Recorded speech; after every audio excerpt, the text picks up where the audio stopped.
Bom, gente, bom dia, boa tarde ou boa noite, né? Sei lá que hora você está vendo esse vídeo. Hoje eu vou ensinar uma técnica para a gente aperfeiçoar as nossas fotografias, principalmente em questão de exposição, tá? Normalmente, quando a gente está vendo uma paisagem, seja urbana, seja no campo, por exemplo, que a gente chama de landscape, se for na cidade é cityscape, tá? Se a gente estiver vendo uma paisagem, alguma coisa que de repente seja uma paisagem bonita, agrade os nossos olhos, a gente tem uma tendência de querer registrar.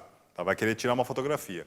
Só que existe uma diferença entre aquilo que a gente está vendo, os nossos olhos conseguem ver, e aquilo que o celular ou a câmera fotográfica, até um pouco mais profissional como essa, inclusive muito melhor, consegue ver. Então, normalmente, a gente costuma se frustrar quando vai tirar uma foto, porque quer que aquela paisagem saia tão bonita na nossa câmera fotográfica, quanto aquilo que a gente está vendo pessoalmente. Tá? E, normalmente, o que a gente vê ali diante dos nossos olhos é esse tipo de imagem aqui. Tá? Tá tudo bem definido, a gente tem um céu bem claro, mas, no entanto, a gente consegue ver, no caso, o objeto central, que seria o prédio. Tá? Aqui, no caso, seria o Copan, em São Paulo. Ou quando a gente vai lidar com uma paisagem um pouco mais aberta aqui de uma cidade, tá? A gente tem aqui o que seria o terraço do Museu de Arte Contemporânea. Eu fiz essa foto aqui num período lá em que a luz está o sol está se pondo, eu falei isso na aula de temperatura de cor. Tá? Então o sol está se pondo e, consequentemente, começa a ficar aquela iluminação bonita, né? Algumas cores mais bem vistosas, como amarelo, laranja, um pouquinho de magenta talvez, e que é bem característico de pôr do sol. Tá? Então a gente quer aproveitar toda aquela iluminação, todo aquele cenário e fazer a nossa foto de acordo com o que a gente está vendo. Só que normalmente quando a gente tira a foto, o que a gente vê é isso daqui. Tá? Tem uma diferença de contraste muito grande, então de repente a gente vai tirar a foto de um objeto. Ou o objeto está escuro, ou o céu está muito claro, ou se você colocar naquele modo matricial de medição de exposição que eu comentei, lembra, tem o matricial, que é o quadro todo, tem o central, que fica um pouquinho mais focado aqui no centro, e tem um pontual, que realmente é um pontinho. Tá? Ele vai medir exatamente para onde você apontar ali o meio do seu enquadramento. Tá? Mas se você colocar no matricial, que ele vai tirar uma média do todo, ele vai calcular exatamente o que eu falei, uma média. Então ele vai pegar um valor entre o céu muito claro e as áreas de sombra que são muito escuras. E vai te dar um valor médio de exposição que o seu fotômetro interno vai indicar. Vai ficar bom? Lógico que não. Tá? Por que vai ficar ruim? Porque esse aparelho aqui, ou seu celular, na verdade qualquer câmera fotográfica, inclusive de cinema no mercado, não consegue competir com essa tecnologia. Então, a grosso modo, é como se, por exemplo, os nossos olhos tivessem uma capacidade de enxergar algo em torno de 24 pontos de luz. Tá? 24 pontos está embutido naquela régua que a gente coloca aqui embaixo, tá? Que é para a gente ter uma noção de exposição fotográfica. Então, um objeto está com uma exposição em 1.8, o outro está com 2.8, o outro, de repente, está com 3.5, e essa escala ela vai mudando progressivamente. Então, por exemplo, se o objeto estiver muito escuro, a gente vai ter que usar uma abertura muito grande. De repente, exemplo, 1.8. Pode ser uma zona de sombras, como é que a gente está vendo aqui. Vamos pegar o caso do Copan. Essa parte aqui de baixo nas árvores está muito escuro. Então, para fotometrar aqui, de repente eu teria de usar um valor como 1.8. No entanto, o céu ele está muito claro. Então eu teria que usar um valor como, por exemplo, 8. Tá? Ou inclusive até mais, de repente 10. Então são muitos pontos de diferença. Até, se a gente comparar da zona do arbusto até a zona que seria o céu. Tá? A sua câmera não consegue lidar com esse nível de contraste. Os seus olhos trabalham de uma maneira muito melhor. Para isso, o que a gente pode fazer para criar esse tipo de foto que a gente está vendo? Tá? A gente vai trabalhar com uma técnica conhecida como bracketing. Tudo bem? O que é o bracketing? É quando a gente vai fazer uma foto, mas para a realização dessa foto, a gente precisa de 3, 5, 7 capturas, por exemplo. A gente vai tirar a mesma foto do mesmo objeto, do mesmo enquadramento, mais de uma vez. Deu para entender? De que maneira? A primeira foto, a gente vai, de repente, levar em consideração a fotometragem das áreas de sombra. A segunda foto, a gente pode levar em consideração, de repente, o enquadramento como um todo. E a terceira foto, a gente vai levar em consideração as áreas mais claras. A gente precisa pegar uma amostra de todas essas áreas, tá, para converter em uma imagem só. Então, o que a gente tem aqui, por exemplo, na minha câmera, eu vou mostrar aqui. Ó. Eu tenho um botão na minha câmera, dê uma procuradinha no teu celular, mas tem outros modos de fazer isso, sem esse que eu estou mostrando. Tá? A gente tem um botão aqui na minha câmera, na minha Nikon, chamado aqui, ó, BKT, significa Bracketing. Tá? Deixa eu ajeitar minha câmera aqui para mostrar para vocês como é que funciona. Tá? Aqui. Eu vou apertar agora o botão Bracketing. E percebam que ele vai me dar aqui algumas opções. Por exemplo, 3F. O que seria 3F? 3 fotos. Okay? Ele vai fazer 3 fotos. Se eu passar isso aqui para o lado, por exemplo, a gente percebe que vai mudar o quê? A gente vai sair do número 1, vai para o número 2, se eu aumentar. Se eu diminuir, ele vai sair do número 1 e vai para o 0.7, 0.3. O que significa isso? Isso aqui são pontos de exposição. Qual vai ser a diferença de uma foto para outra em relação a pontos de exposição? Tá? Então, vamos imaginar aqui, eu vou tirar uma foto com uma medição central, ela vai tirar uma foto com um ponto a mais ou um ponto para baixo.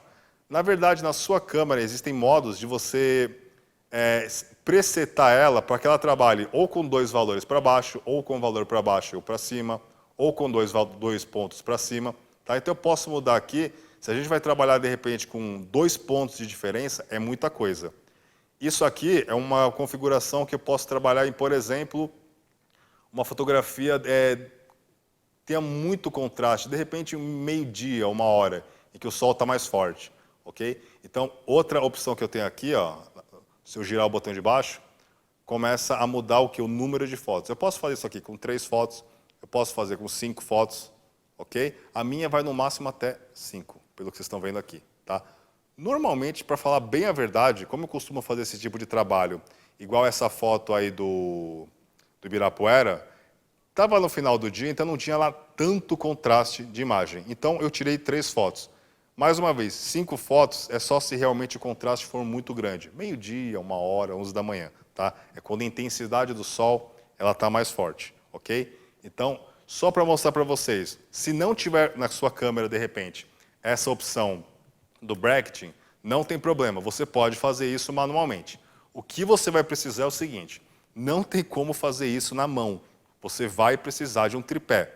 Ou um tripé, ou alguma coisa que você possa apoiar a sua câmera e ele tire 3 fotos com um enquadramento exatamente igual. Não tem problema se passar um carro na frente, se for uma avenida, tiver movimento, ok? Na parte da edição eu explico o porquê. Mas você tem que deixar a sua câmera parada para mudar ali manualmente, caso ela não tenha esse preset, as configurações de maneira, já falei, né, manual. O que você não pode mexer de jeito nenhum na configuração da sua câmera quando você for alterar, de repente, o valor de exposição? Você não pode mexer nem no ISO, nem no diafragma, ok? Por quê? A gente vai somar as 3 imagens. Como a gente vai somar as 3 imagens, é de repente um pouco ruim, tá? É um pouco de preciosismo da minha parte, tá? Vai dar certo, mas fica um pouco ruim se você pegar uma imagem, de repente, que ela tem um nível de ISO maior e pode vir um pouco granulada, ok? Mas assim, não é a pior das opções você mexer no ISO. A pior opção de todas, com certeza, é você mexer no diafragma. Por quê? Porque conforme você aumenta ou diminui o diafragma, lembra, você vai aumentar ou diminuir a zona de foco. Isso vai ser péssimo na hora da gente editar no Photoshop. O que você tem que trabalhar aqui é só com o obturador. Então você vai aumentar ou diminuir um ponto, ou 2, quantos forem necessários, só no obturador.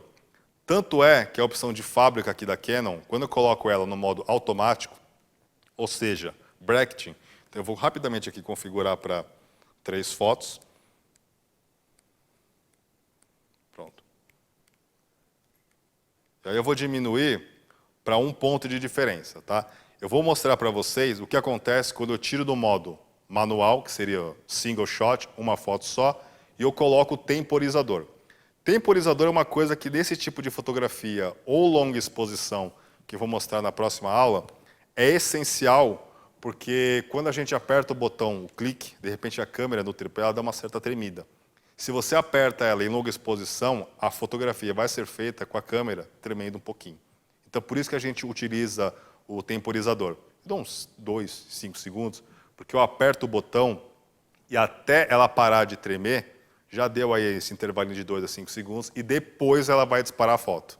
Tá? É um preciosismo, mas que faz toda a diferença na realidade. Tá? Então eu vou colocar aqui no modo com o temporizador, na minha câmera, e agora eu vou mostrar para vocês de novo o que acontece quando eu faço apenas um disparo. O temporizador no meu, se eu não me engano, está em alguma coisa de 2 segundos. Tá? Olha aqui, ó. Eu vou tirar 3 fotos com diferença de 1 ponto em relação às 3. Tá? De uma para outra vai ter diferença de 3 pontos. Olha o que acontece. Eu vou apertar uma vez. Temporizador. Ele vai me dar 3 fotografias na sequência. Eu não preciso ficar apertando. O bom da câmera profissional é isso. Tá? Eu não vou precisar ficar regulando o obturador na mão. Eu faço um shot só, um disparo só. Ele me dá as 3, 5, quantas fotos eu precisar. Ok? No caso, a minha 5. Entendeu? Então, isso é um truque que vai gerar essas fotos que eu estou mostrando para vocês agora. Eu vou pegar os exemplos das fotos ali do Ibirapuera. Essa é a primeira fotografia que eu tirei. Eu estou dando preferência para as áreas do céu. Tá? O céu está muito estourado, eu fotometrei para o céu. Essa é a segunda opção, onde eu fiz uma fotometria geral. Eu tirei a média, do que, de acordo com a minha câmera, seria a exposição correta. E esse último exemplo é a fotografia onde eu dei exposição para as áreas mais escuras. Ok? Agora, o que eu vou fazer? Agora a gente vai lá no Photoshop, eu vou pegar essas 3 fotos e eu vou trabalhar no modo HDR do Photoshop. Bom, então agora, conforme eu tinha comentado no estúdio, a gente vai tratar as imagens aqui no Photoshop. Tá? Então, tem 2 maneiras mais assim, conhecidas de se trabalhar com HDR. Acho que a mais conhecida é essa que eu vou mostrar para vocês, mas eu não vou adiante, tá? Pelo seguinte problema que o modo tradicional tem, que seria, a gente vem aqui em arquivo, vem automatizar, mesclar para HDR Pro, e aí ele vai abrir essa caixa aqui para a gente vai procurar os arquivos, tá? Vai abrir aqui, já está na página que eu estava trabalhando, eu vou excluir esse arquivo porque eu trabalhei nele antes. Tá? Eu vou clicar com o botão Ctrl apertado nessas 3 imagens e eu vou abrir. Vou apertar OK. Ele vai demorar um pouquinho, vai processar e já vai abrir aqui a nossa imagem. Ele está processando. Pronto, ele já processou, agora ele abriu. A gente tem aqui as 3 opções, né? Com EVs diferentes, Exposure Values, ou valor de exposição. Aqui a gente tem com mais 1,90, mais 2 na verdade, né? EV mais 0 e EV menos 2. A gente tem 3 fotos diferentes que estão sendo somadas e apresentando isso aqui para a gente de resultado, tá? Então, vamos guardar a visualização que a gente tem aqui dessa imagem, que seria a mescla dessas 3 fotografias de acordo com esse sistema que a gente criou. O ruim desse sistema é que aqui a gente não pode fazer grandes alterações, vocês podem testar aí na casa de vocês, mas vai ficar sinceramente muito ruim, tá? Então o que eu prefiro fazer é de outro modo. Eu vou gravar essa imagem aqui e a gente vai ver como é que vai ficar. Vamos fazer uma comparação no final. Como é que vai ficar a mesclagem se a gente comparar com o sistema que eu vou mostrar aqui agora. Então a gente vai em abrir tradicionalmente. A gente vai pegar essas 3 imagens aqui que a gente vai trabalhar. Clica, segura o Ctrl, clica, selecionamos as 3 imagens. A gente vai abrir.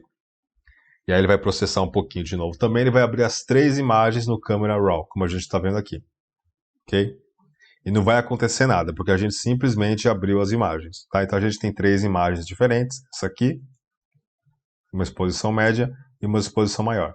O bom desse sistema é que a gente consegue editar de maneira um pouco mais eficaz, porque no Camera Raw o sistema de edição ele é muito mais preciso, ele é muito mais eficiente do que naquele outro que a gente viu.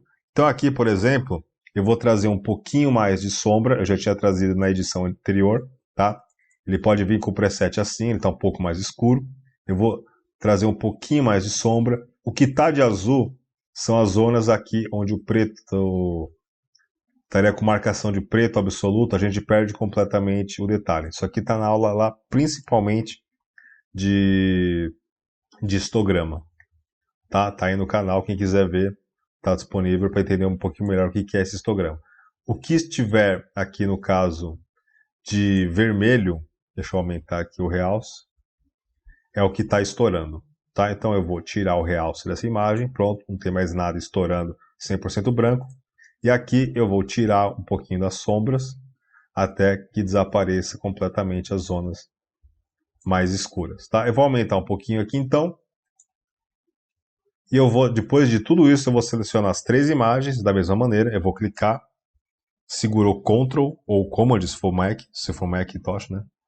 Ou iMac, qualquer coisa do tipo. Vamos segurar e vamos selecionar as 3 imagens. Vamos clicar com o botão direito e mesclar para HDR. Se quiser, o atalho é Alt-M. Agora a gente pegou. Isso que a gente está vendo aqui é o resultado da mistura ou mesclagem, como ele prefere traduzir, dessas 3 imagens. E olha como a gente tem uma diferença de sombra e luzes mais altas muito mais equilibrada. Não está tão contrastado quanto a gente viu nas fotografias, tá? Então a gente vai fazer o quê?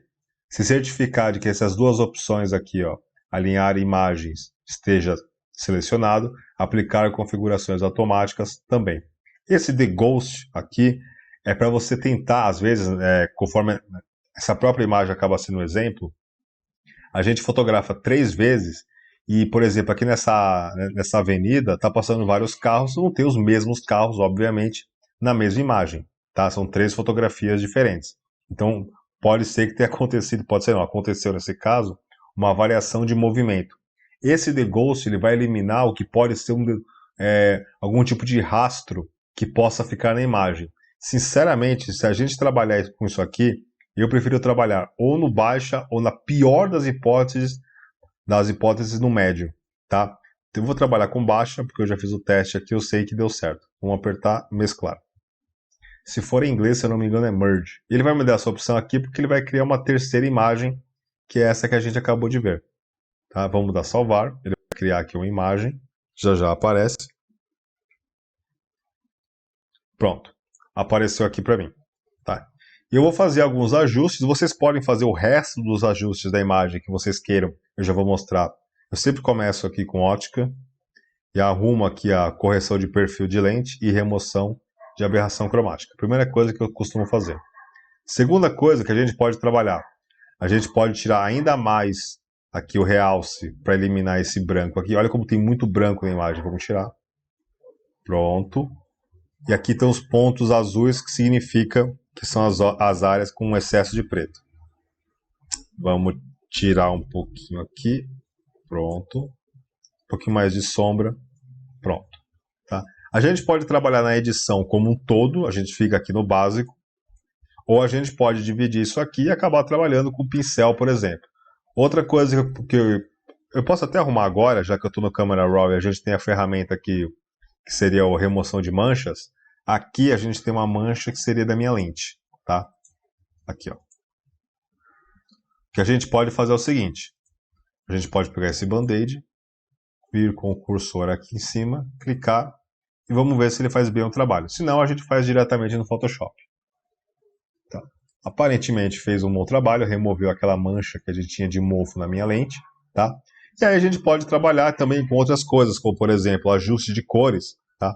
Eu acho que está um pouco gelado demais aqui, tem excesso de azul principalmente, um pouco de verde, a imagem está um pouco esverdeada, que é bem característico das lentes da Nikon.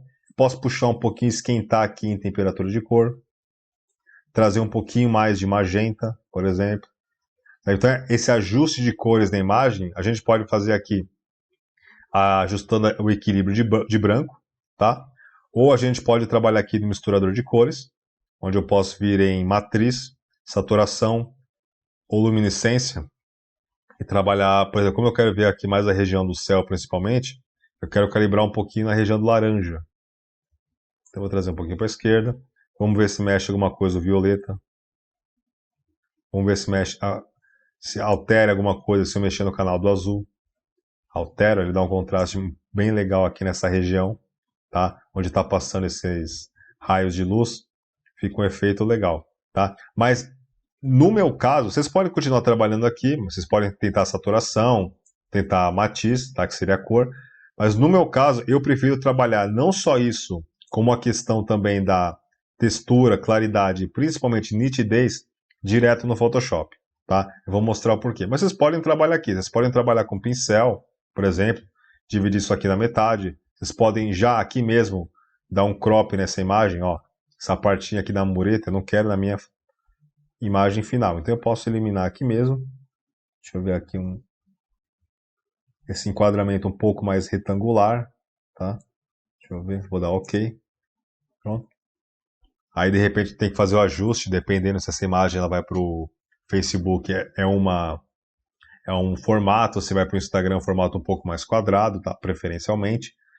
Então, como eu quero trabalhar com nitidez e principalmente a questão de color grading, eu prefiro, nesse caso, trabalhar diretamente no Photoshop. Então, eu vou simplesmente clicar em abrir.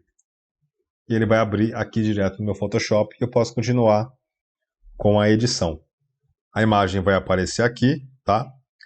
Sempre a gente tem que se certificar que ela vai aparecer em 16 bits. Tem gente que gosta de trabalhar em 32 bits, ok? Sinceramente, eu não sei, principalmente quando é uma imagem que vai para impressão fine art, ou se você quiser pegar uma imagem sua e fazer uma moldura num quadro, uma impressão não necessariamente fine art, mas um pouco mais bem elaborada, para internet, sinceramente, eu acho que é um pouco demais, tá? Mas se for para uma impressão, de repente pode ficar legal. Como aqui eu só estou dando o exemplo, então 16 bits é mais do que o suficiente. Evitem trabalhar com 8, tá? Não dá para fazer essa grande quantidade de ajustes que eu fiz. Então, uma vez que eu já abri a imagem, a nitidez vai ser a última coisa que eu vou tratar, ok? Então, primeiro eu vou aqui no meu Adjustment Layers, ou camadas de ajuste, e eu quero trabalhar com o Color Grading. Então, eu posso vir em filtro de fotos, equilíbrio de cores, misturador de canais. Eu vou trabalhar aqui, no caso, com equilíbrio de cores. Eu gosto porque ele tem a divisão de tons. Então, eu tenho sombras, tons médios e realças. Seria luzes baixas, luzes intermediárias, conforme eu já expliquei no vídeo de histograma, e realças seriam as luzes mais altas. Eu gosto de começar pelos realças, tá? Então a gente tem uma quantidade aqui bem legal de cores quentes aqui, um certo azulado. Eu quero trazer um pouquinho mais de magenta, tá? Então eu só puxo o canal do magenta. Toma cuidado para não exagerar demais, não ficar uma coisa, aquelas fotos que a gente vê na internet de vez em quando, né? Meio Tim Burton. Então trabalhe com parcimônia. Fazer uns testes aqui, no final eu vejo se acrescentou, se prejudicou, o que aconteceu. Trazer um pouquinho mais aqui para amarelo, bem pouco mesmo, tá? Eu falei bem pouco, puxei 9. Ok.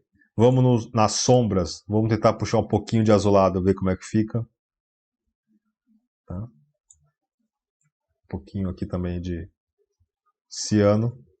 E nos tons médios, vamos tentar fazer um teste aqui, eu não tenho muita ideia. Verde dificilmente eu uso, tá? Eu acho que normalmente verde na imagem, tirando planta, óbvio, costuma ficar um pouco feio.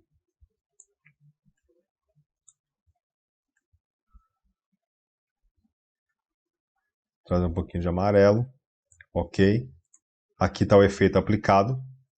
Eu posso mudar a hora que eu quiser, só clicar aqui. Ok. Vamos tentar, de repente, ver como é que fica a questão da exposição. Essa parte aqui de baixo estou achando que está muito baixa. A exposição está um pouquinho escuro. Vamos para níveis. Talvez dê certo. Vou aumentar um pouquinho a exposição. Ou para o contrário. Aqui. Pronto. Vamos fazer um teste aqui do liga e desliga a visualização. Ficou um pouquinho melhor essa parte aqui de baixo. Se de repente a gente clareou a imagem como um todo. Se não é isso que a gente quer, o que eu posso fazer é o seguinte: como a máscara já está ativada e está em branco, o efeito está sendo aplicado na imagem como um todo. Se de repente eu não quero isso no meu céu, eu venho com o meu pincel preto e eu vou cobrir o efeito. Ó, o cursor não está aparecendo nada, está aparecendo um mais. Será que o Caps Lock tá ligado? Sim, tá ligado. Então eu vou pintar de preto essa parte de cima, ele não vai aplicar esse último efeito no céu. Só vou a dureza já está na metade aqui, já está bom para mim. Então eu vou começar a pintar, porque eu não quero perder essa dramaticidade aqui do meu céu, especialmente nessa área. Tá? Pronto.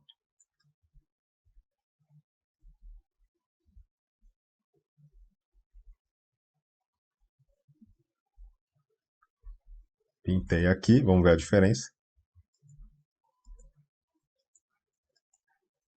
Aqui, ó. A gente tem um tom aqui de um cinza escuro, não chega a ser preto, tá? Eu não eliminei por completo a edição aqui.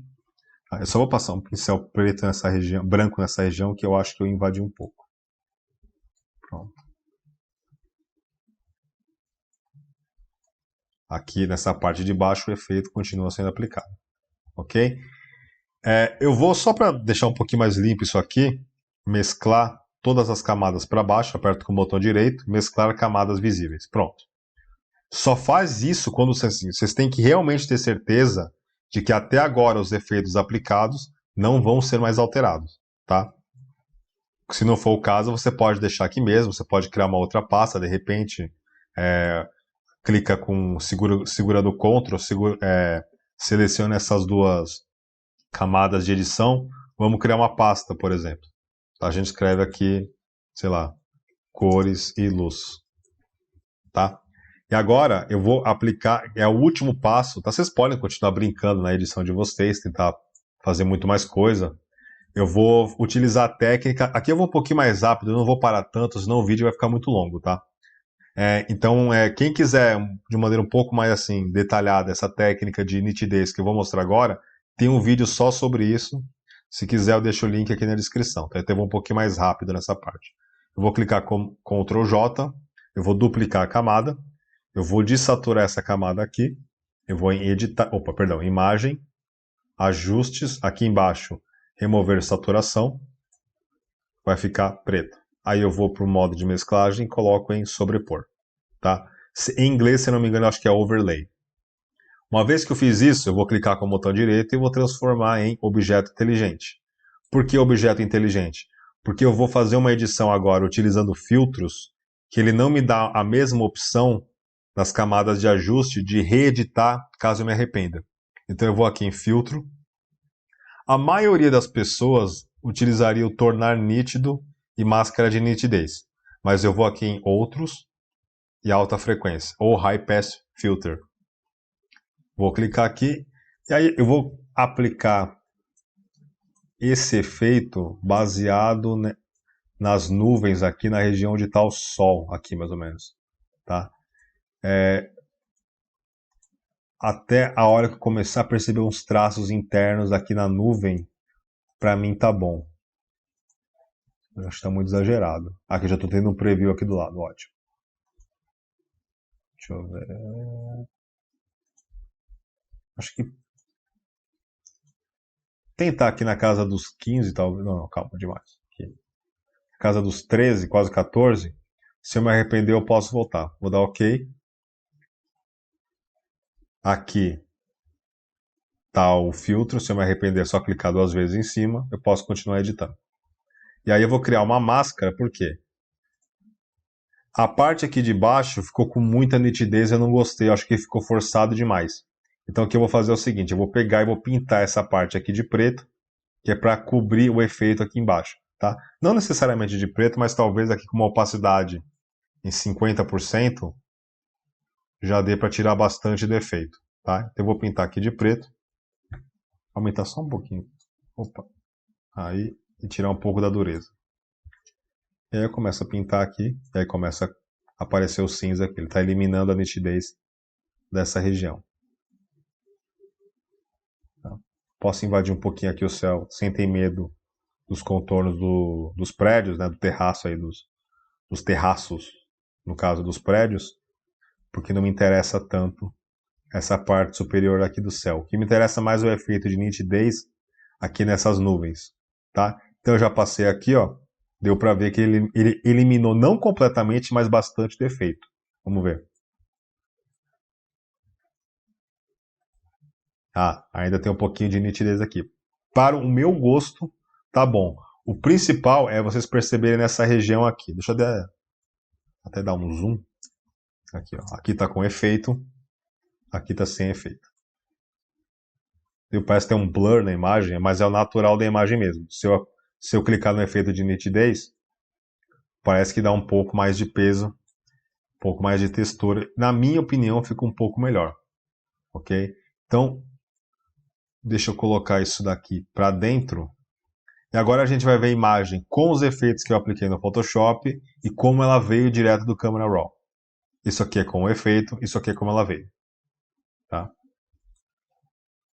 Deu um pouquinho mais de vida, um pouquinho mais de nitidez. Ok? Mas aí, conforme eu falei, se você quiser continuar trabalhando, principalmente nas cores, carregando um pouquinho mais, é só clicar nos efeitos que a gente aplicou, no filtro, por exemplo, e continuar editando. Bom, gente, espero que tenha ficado claro, tá? Se tiver alguma dúvida, quiser me perguntar alguma coisa, pode ser em sala de aula ou pode deixar um recado aqui mesmo que eu respondo. Certinho? Obrigado.